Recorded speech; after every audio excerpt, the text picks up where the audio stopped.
Good evening. Tonight, let's discuss Mary Church Terrell.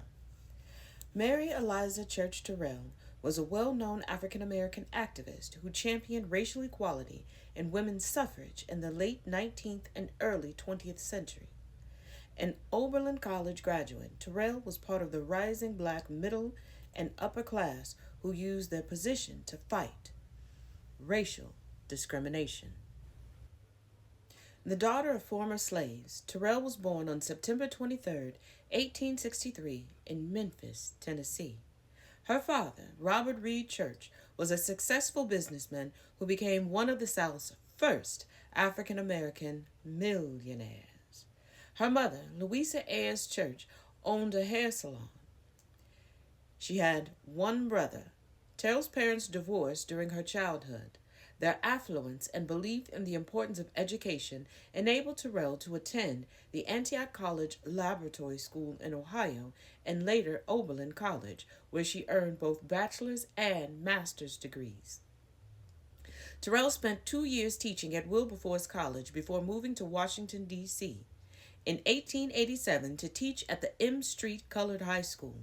There she met and in 1891 married Heberton Terrell, also a teacher. The Terrells had one daughter and later adopted a second daughter. Her activism was sparked in 1892 when an old friend, Thomas Moss, was lynched in Memphis by whites because his business competed with theirs. Terrell joined Ida B. Wells Barnett in anti-lynching campaigns, but Terrell's life work focused on the notion of racial uplift, the belief that blacks would help end racial discrimination by advancing themselves and other members of the race through education, work, and community activism. It was a strategy based on the power of equal opportunities to advance the race and her belief that as one succeeds, the whole race would be elevated. Her words, lifting as we climb, became the motto of the National Association of Colored Women, the NACW, the group she helped found in 1896. She was NACW president from 1896 to 1901. As NACW president, Terrell campaigned tirelessly among black organizations and mainstream white organizations, writing and speaking extensively. She also actively embraced women's suffrage, which she saw as essential to elevating the status of black women and consequently the entire race. She actively campaigned for black women's suffrage. She even picketed the Wilson White House with members of the National Women's Party in her zeal for women's suffrage. Terrell fought for women's suffrage and civil rights because she realized that she belonged to the only group in this country that has two such huge obstacles to surmount, both sex and race.